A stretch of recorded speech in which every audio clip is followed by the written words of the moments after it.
Hola, ¿cómo están? Pues vamos a continuar con el tema de resistencias. Esta vez vamos a hablar sobre todo de la parte clínica. De entrada, vamos a tocar tres puntos. Vamos a revisar cuáles son las estrategias de rescate en los pacientes que fallan agentes antivirales directos. Pero para ello, quiero que se pregunten tres cosas. La primera, ¿pueden las RAS desaparecer? Y esa pregunta la vamos a responder conociendo el concepto de fitness viral. El segundo punto, a la falla virológica con agentes antivirales directos. ¿Todos los virus hacen RAS?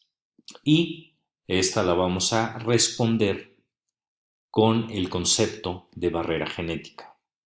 Finalmente, ¿cuáles son las estrategias para rescatar un paciente que ha fallado a agentes antivirales directos? Para ello, entonces, la primera pregunta sería, ¿puede la RAS desaparecer? ¿Qué opinan? ¿Sí? ¿No? ¿O solo algunas? Háganse esa pregunta y ustedes, con base en la información, podrían comenzar a responderla. Y luego, si ustedes respondieron que solo algunas, la pregunta sería, ¿qué RAS pueden desaparecer? ¿Las que se generan a la enzima ANS3, ANS5A o a la enzima NS5B? Y eso lo vamos a responder también en estos momentos. Quiero que les quede claro el concepto de fitness viral. Y esta es una capacidad relativa de una variante viral para replicarse en un ambiente dado. Hemos hablado de que el virus está hecho para replicarse, pero cuando muta, el virus pierde algo a cambio, y eso que puede perder es la capacidad de replicar, es decir, puede perder fitness. Y, por tanto, virus que no se replica, virus que tiene a depurarse o a desaparecer. Para ello vamos a analizar algunas de las mutaciones, por ejemplo S282T, que es la mutación que se produce cuando el fosburid falla a un tratamiento o hay alguna recaída. Y entonces, observen bien cómo replica un virus wild type. Replica un 100%. Algunas mutaciones, como M423T, no disminuye la fitness, el virus sigue replicando. Pero ¿qué sucede con S282T? Observen cómo el virus prácticamente no replica. ¿Y qué va a pasar con estos virus que ya dejan de replicar? Pues esos virus van a desaparecer. Hay algunos estudios que nos han mostrado cómo S282T puede disminuir la capacidad replicativa en una forma muy importante. Y por tanto, esos virus son desplazados por virus wild type. Entonces, aquí podemos observar cómo las variantes con S282T empiezan a desaparecer en los pacientes después de algunas semanas. Fíjense, aquí lo tenemos. Y aquí volvemos a ver a S282T cómo desaparece en la siguiente figura al cabo de algunas semanas. Entonces, ¿qué podemos concluir? Pues que hay varios análisis donde muestran S282T y cómo esta mutación tiende a desaparecer por disminuir la fitness viral. Entonces volvemos a ver cómo algunas cepas que aparecen con 282T, con el paso del tiempo, vuelven a desaparecer. Entonces con eso concluimos que ese 282T revierte a wild type después de 12 semanas. Las cepas del virus con esta mutación. Pero no solamente algunas mutaciones ANS5B, como lo es S282T, sino también se ha observado en la defensa. Esa fue una de las principales enzimas que mostró que cuando aparecen algunas mutaciones realmente disminuyen la fitness viral a un grado tal que con el paso de los meses tienden a desaparecer. Fíjense cómo vuelve a ser un virus wild type, vuelve a ser un virus salvaje, el virus que desarrolla estas mutaciones con el paso del tiempo. Eso se analizó con las mutaciones a boceprevir y telaprevir.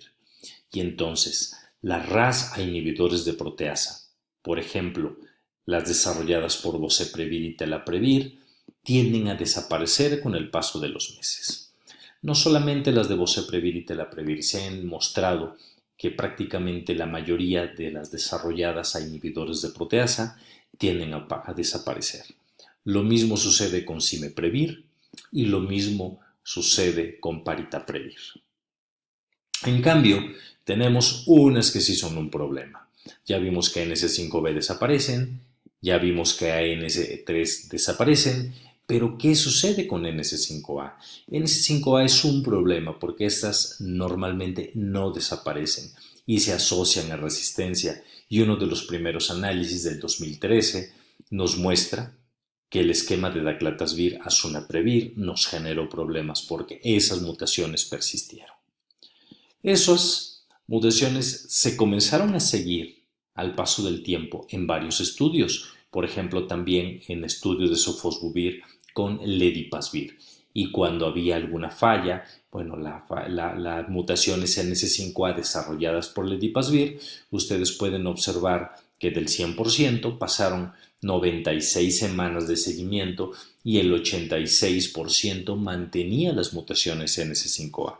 Es un problema. ¿Qué pasa con Viequira? Si nosotros observamos Viequira, nuevamente tenemos NS3, NS5A y NS5B. En rojo está el seguimiento a 48 semanas y la posibilidad de que desaparezca. En azul está 24 semanas, de ese 100% que habían desarrollado mutaciones. ¿Qué pueden observar? Efectivamente, las mutaciones NS3 y NS5B pueden comenzar a tender a desaparecer. Pero ¿qué pasa con NS5A?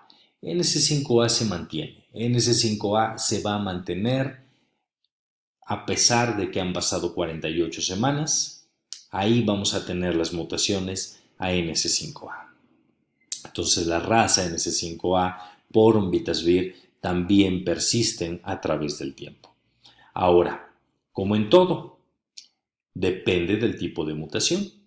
Entonces hay mutaciones que tienden a desaparecer con un poquito más de frecuencia que otras. Las que más nos interesan, Y93 y L31, generalmente van a persistir. ¿Por qué? Porque esas mutaciones no van a impactar fitness, no van a impactar la capacidad del virus de mantenerse replicando.